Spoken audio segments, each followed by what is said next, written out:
The wind whispered through the amber fields of Hollow Creek, carrying the faint scent of wet earth and fading leaves. Sheriff Ethan Calloway's K-9, Juno, sat rigid at his side, ears twitching, eyes locked on a lone butterfly that danced across the overgrown path. "Juno, come." Ethan's voice sliced through the autumn air, sharp but measured. The dog didn't move. Heart tightening, Ethan felt an unfamiliar shiver crawl down his spine. Something about the way Juno followed that fragile creature, so deliberate, so unnervingly aware, made the shadows in the empty town square feel heavier, almost alive. The morning mist hung over Hollow Creek like a fragile, trembling veil, dampening the distant hills and muffling the faint stirrings of life in the sleepy town.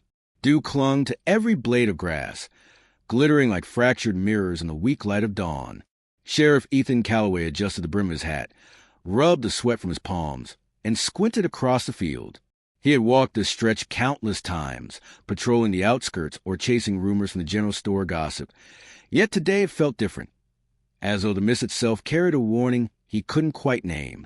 Juno, his K-9, sat rigid at his side, her dark eyes fixed on something beyond human comprehension.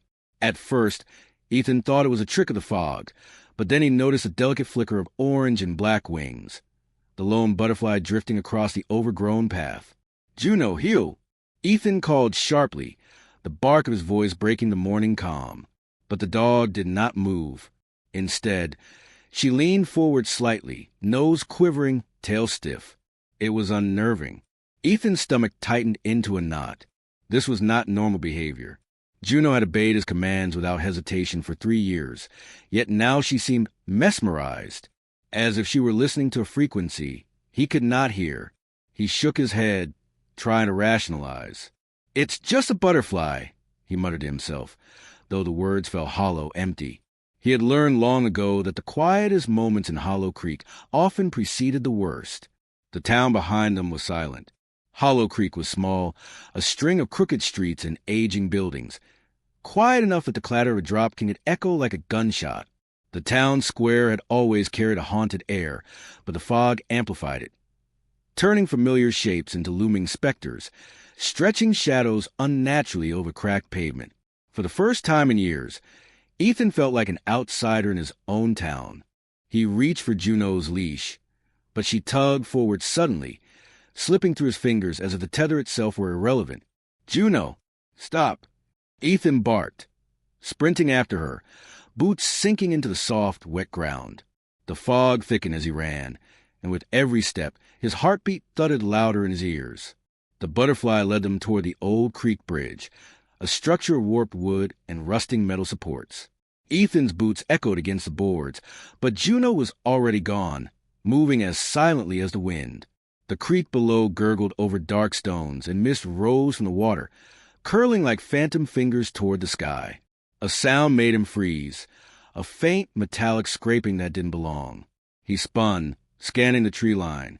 Juno's ears twitched, nose pointed forward, eyes unblinking. The butterfly hovered on a fragile reed near the edge of the thicket, almost daring them to follow. Ethan swallowed a hard breath, his mind racing. Hollow Creek hadn't seen strangers in years, not since the string of disappearances last autumn, not since the rumors of someone or something watching had started. He felt a cold weight settle in his chest. The dog had chosen this path, not him. Juno slipped into the thicket, weaving around gnarled roots and brambles. Ethan followed cautiously, mindful of the hidden pitfalls of the forest floor. The underbrush clawed at his pants and scraped his hands, leaving red streaks where the branches tore the skin. The clearing that awaited him, when it opened, felt like stepping into another world. At its center lay a half-buried wooden chest, the metal hinges corroded almost to nothing. The lid was ajar, revealing a faint glint of something pale inside. Ethan knelt slowly beside it, heart hammering. Juno pressed close, her nose buried in the chest. He pulled out the bundle of letters, tied with a black ribbon, the paper brittle and yellowed. His eyes widened as he scanned the jagged handwriting. Names of children, teenagers, missing persons, carefully crossed out. A shiver ran down Ethan's spine. This wasn't just old town records. This was a catalog of Hollow Creek's disappearances, meticulously kept. And somehow, Juno had found it. A rustle behind them made Ethan spin. From the shadowed tree lean stepped a man, tall and lean, his coat dark, his hat obscuring the sharp angles of his face. "I see you've met my little guide," he said, voice low, almost conversational. "She's discerning." Ethan's hand moved toward his holster instinctively. "Who are you? What is this?" The man smiled faintly, almost too smoothly. "Call me Whitaker. And this," he gestured toward the chest, "is a collection of truths, ones that are not usually meant to see the light." Ethan's pulse spiked. "You expect me to just trust you?" he demanded, the cold creeping into his voice. "These are names of missing people. Were you some kind of monster?" Whitaker tilted his head, a shadow playing across his eyes. "Monsters are a matter of perspective, Sheriff. Some monsters hide in plain sight, waiting for someone willing to find them. Juno has chosen you." Ethan froze. "Chosen me?" he echoed, disbelief lacing his tone. "Not just any dog," Whitaker said, stepping closer. "She sees what humans cannot. She follows what must be followed. That butterfly," he indicated, voice dropping to a whisper, "is more than an insect. It is the first signal." Ethan shook his head, trying to deny the creeping fear. "It's a butterfly, Whitaker. Nothing more." Whitaker's smile tightened, unconvincing. "Sometimes the smallest things carry the heaviest weight. You are about to witness that. And it begins here, with choices you may not understand." The letters in Ethan's hand seemed heavier now, their brittle edges biting into his palms. He glanced at Juno. The dog's gaze never wavered from the forest beyond, tail flicking slowly, every muscle coiled. It was a perfect balance of alertness and focus, as if she were aware of the danger before it had materialized. For a moment, Ethan wondered if Juno could sense Whitaker's true nature. The man exuded calm, almost warmth, but Ethan's instinct screamed that beneath that veneer was something predatory, cold, calculated. The silence stretched. Even the forest seemed to hold its breath. Then Whitaker's voice cut through. "Do you wish to step further, Sheriff? Or remain in ignorance?" Ethan weighed his options. Ignorance had not protected the missing, had not protected the town. He had to know. Reluctantly, he nodded. Whitaker's smile widened just slightly, and he turned toward the shadows of the forest, beckoning them to follow. The walk to the edge of the deeper woods was slow, deliberate. Juno remained between them, occasionally glancing at Ethan with an almost human awareness, as if checking whether he could handle what lay ahead. The letters remained clutched in his hands, a tangible proof of the hidden horrors that had unfolded under Hollow Creek's serene surface. As they moved, Whitaker spoke softly, almost conversationally. "Hollow Creek is a town built on secrets. What you hold in your hands is not the start. It is the continuation. Every disappearance, every whispered rumor, every shadow you've ignored, it leads here." Ethan swallowed hard, a chill creeping into his bones. He thought of the townsfolk, oblivious to the dark currents beneath their lives. Could any of them have known? Could they have guessed? Whitaker's eyes glinted. "You'll see soon enough. And when you do, you'll understand why Juno does not follow orders. Why she chases the signals others dismiss as trivial. That butterfly, it led us here, but it is only the beginning. The rest is yet to come." Ethan's mind raced, every nerve taut. The weight of the letters, the unnatural focus of his dog, and Whitaker's unnerving calm combined into a knot of fear and anticipation. He realized that the choices he made in the coming hours could alter everything. His perception of Hollow Creek, his understanding of the world, even his survival. They emerged from the forest at the far edge of the clearing, where the town lay like a pale, quiet specter. The butterfly had vanished. The sun pierced weakly through the mist, casting long shadows over the abandoned fields. The morning felt heavier now, as if the air itself carried the memory of the lost. Ethan glanced at Juno. The dog had returned to her normal stance, though there was still a peculiar intensity in her eyes, a reminder that she had led him to this point, and she would guide him further if he allowed it. Whitaker's silhouette merged with the fog, his steps silent but deliberate. Ethan felt an unspoken promise, one that chilled and compelled him in equal measure. Something had been set in motion, and there was no turning back. Hollow Creek had secrets, yes, but it also had watchers. And now, Sheriff Ethan Calloway, guided by a dog and butterfly, was tangled in the first threads of a dark, unraveling design. The letters in his hands whispered of shadows, of betrayals yet to come, of truths hidden in plain sight. And somewhere deep inside, Ethan understood a terrifying truth. Sometimes, the smallest signal could lead to the deadliest revelation. The town of Hollow Creek seemed unchanged, yet Ethan felt the weight of his discovery pressing down on every familiar corner. The general store with its sagging roof, the post office with a faded American flag, even the cracked sidewalks, all appeared normal, yet each shadow now carried a whisper, each street corner a hidden memory. Juno walked at his side, tail low but eyes alert, her ears twitching at every distant sound. The dog's behavior unsettled him. She had always been obedient, predictable, a partner in law enforcement. Now she was something else, a guide, almost human in her judgment. Ethan sat on the porch of his small station house, the letters spread before him on the rough wooden table. He traced the inked names with a trembling finger, noticing patterns he had not seen before. Many were children, teenagers, some he remembered hearing about years ago, cases that had grown cold, files gathering dust in the county archives. The crossings out were precise, almost ritualistic, and each bundle seemed to tell its own story. He heard the soft pat of paws on wood, and looked up. Juno sat silently by the door, eyes fixed on the far street. A subtle breeze carried a faint scent of wildflowers, strange, considering the chill in the air. The butterfly? Could it be near? It seemed impossible. But Ethan had learned not to underestimate the small, inexplicable threads that connected the town's shadows. The phone on the table rang, sharp against the quiet. Ethan jumped. Juno barked once, low and warning. He answered quickly. "Sheriff Calloway?" The voice was tentative, almost fearful. "Yes." "Who's this?" "This is Marla Keene, investigative journalist." The name struck him. She had written a few pieces on Hollow Creek's obscure disappearances. Her reputation was as relentless as it was cautious. I think you need to see what I found. There are letters, files. They've been kept hidden for years. People are afraid to talk." Ethan frowned. "How did you know where to find me?" "I have sources," she said. Her voice was urgent. "And there's someone else, someone watching the same trail as you. Someone dangerous.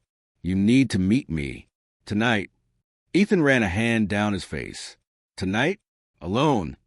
"You won't be alone," she insisted. "Take your dog. Come to the old mill on the northern ridge. Midnight. And hurry. You have no idea who's watching." The line went dead. Ethan looked at Juno. She cocked her head, ears flicking toward the horizon. Her instincts, he realized, had been guiding him long before he understood the significance. By nightfall, the mist returned, thicker this time, curling around a lamppost that lined Hollow Creek's main street. Ethan loaded his revolver, checking the chambers twice. Juno waited at the ready, tail flicking, eyes bright with purpose. He walked in silence, the letters folded into his coat pocket. The town felt different at night, vulnerable, each window and doorway a potential hiding place for secrets too long buried. The path to the old mill wound through overgrown fields and dense woods. The mist swallowed shapes, and every snap of a twig made Ethan's pulse spike. The scent of damp earth and decaying leaves filled his nostrils. Juno led confidently, weaving through obstacles as if guided by an unseen map. Ethan followed, half afraid she might lead him into a trap, half afraid she might guide them to truths he wasn't ready to face. Finally, the mill appeared through the mist, skeletal and silent. Its windows were dark, the machinery long abandoned, rust eating the metal skeleton of its past purpose. Marla Keene emerged from the shadows, her trench coat flapping lightly in the wind. Her eyes widened slightly when she saw Juno. "She found you," Marla said, half in awe. "I didn't expect her to come willingly." "Found me?" Ethan repeated. "She's just a dog." Marla shook her head. "Not just a dog. You don't understand. She's special. The ones who disappear, those letters, they're part of something bigger. Something that watches, that controls. And Juno senses it. She follows the trail the rest of us can't see. Ethan frowned. Controls? What do you mean? Marla hesitated, biting her lip. Hollow Creek wasn't always small. There was power here once. Secret societies, influential families. They made deals, things we can't imagine. And now some of that darkness is still alive, watching, choosing its victims. A sudden rustle drew their attention. From the shadows emerged Whitaker, his dark coat blending seamlessly with the night. "Good evening," he said calmly. "I see the meeting has convened." Ethan's hand went instinctively to his holster. "What are you doing here?" Whitaker's smile was thin, sharp. "Observing, guiding. I assume you've met Marla. She has her uses, but she's not attuned to the signals. Juno is. That is why I walk alongside you tonight. The butterfly led us this far, but it will take more than wings to survive what is coming." Juno growled softly, low in her throat. Ethan could feel the tension in her body, every muscle coiled and ready. He took a careful step forward. "What do you mean? Survive what?" Whitaker's gaze was distant, almost fond. The past never truly dies. Hollow Creek feeds on memory, on silence. Every choice you make tonight, Sheriff, ripples through decades of secrecy, and some of those ripples are deadly. Marla frowned. "You're being deliberately vague. Stop pretending this is some philosophical game. What's happening?" Whitaker's smile didn't waver. "Truths must be found, not given. The letters, the disappearances, they are but the first layer. The second layer, the one that tests loyalty, courage, morality, away to the edge of the old woods. Juno senses it. She always senses it first." Ethan's stomach twisted. He had always known the town carried secrets, but he hadn't realized how deep the roots went. And now he was standing on the precipice, guided by a dog and an enigma, facing forces he couldn't yet name. They moved into the forest together. The trees loomed overhead, skeletal and silent, branches like bony fingers reaching for the sky. The mist grew heavier, clinging to their clothes and hair, filling the air with damp cold. Each step was measured, careful, every sound amplified in the quiet. Then came the first sign. A faint blue glow between the trunks, flickering as if alive. Ethan froze. Whitaker moved toward it, slow and deliberate. "This is the beginning," he whispered. "The first revelation. You'll need to choose wisely, Sheriff, for not all guidance is benevolent." Juno darted forward, nose low, tail straight. The glow pulsed as she approached, and Ethan followed, heart hammering.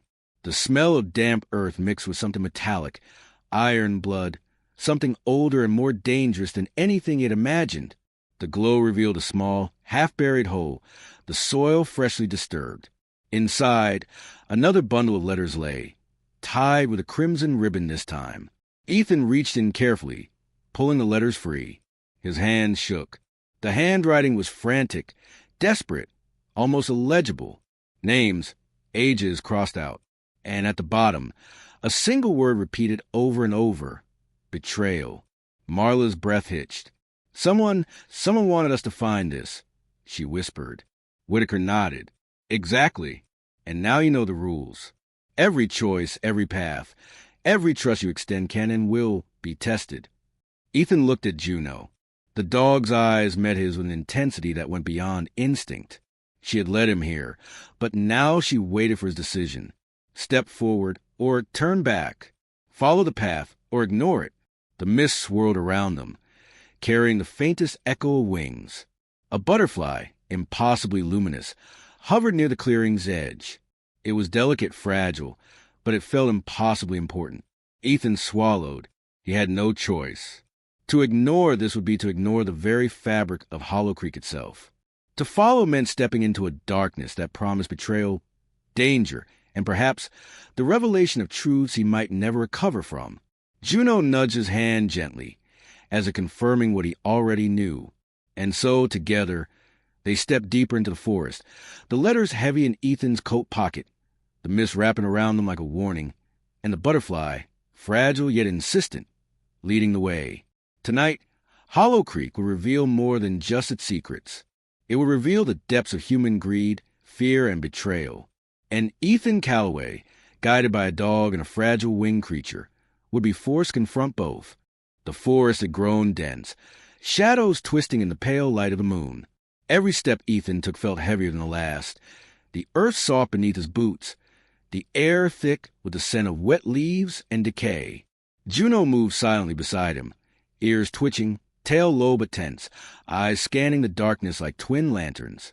Whitaker led the way, calm and deliberate, the soft crunch of his steps the only sound other than the occasional rustle of the wind. Marla trailed just behind Ethan, notebook clutched to her chest, fingers trembling. The butterfly had reappeared, fluttering in the misty air, guiding them deeper into the forest. Its fragile wings beat with a rhythm that felt almost like a heartbeat, and Ethan couldn't shake the feeling that every flutter marked a choice, a warning, or a secret waiting to be revealed. You feel it too, don't you? Whitaker's voice was low, almost conversational, but there was a steel beneath it that made Ethan's skin crawl.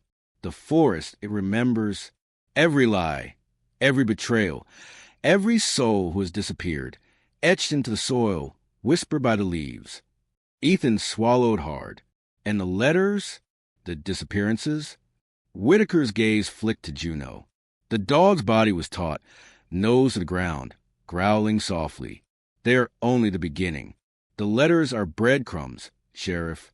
They lead to a heart of darkness you may not survive fully aware. Marla shivered. Survive? What do you mean? Whitaker didn't answer. Instead, he stopped abruptly at the edge of a clearing. The mist parted to reveal a hollow pit, its edges lined with jagged stones. At the bottom lay remnants of decayed wood, a small mound of dirt disturbed as though recently unearthed. Ethan's stomach churned. Instinct screamed that this was more than just another clue. Juno barked sharply, ears flat, hackles raised. The dog's intensity pulled Ethan forward. Without thinking, he peered into the pit and felt a cold rush of dread. There, amid the dirt, was a single, tattered notebook, its pages yellowed and torn. On the cover, written in the same jagged hand as the letters, was a single word: betrayal. Someone knew we'd come here, Marla whispered, voice trembling. They wanted us to see this. Whitaker's expression was unreadable. Yes, and now you must choose, Sheriff. The path splits here. Trust or doubt, action or hesitation.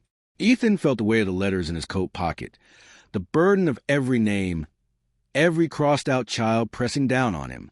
He glanced at Juno. Her eyes were sharp, unyielding. She had chosen this path. Now he had to follow. He stepped into the clearing, notebook in hand. The ground seemed to shift beneath him, shadows curling like smoke. A faint flutter drew his attention upward. The butterfly hovered above the pit, wings catching the moonlight. And then, impossibly, another figure emerged from the shadows, one Ethan never expected to see. It was Deputy Harris, pale and wide-eyed, holding a lantern that swung erratically in his shaking hand.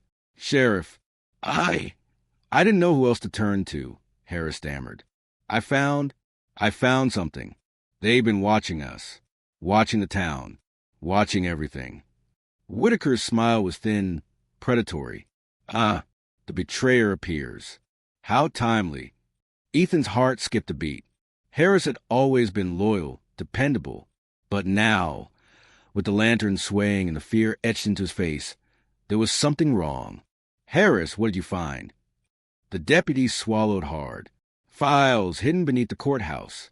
Names, dates, they're connected to the letters. And there's more. There's someone inside the town. Someone who's been helping them, feeding them information. They know everything. Whitaker's eyes gleamed. And now the truth comes out. Loyalty is tested. Trust is broken. And Juno? He stepped closer to the dog, who growled but did not retreat. She knows. She always knows. But even she cannot protect you from everything. Ethan's pulse raced.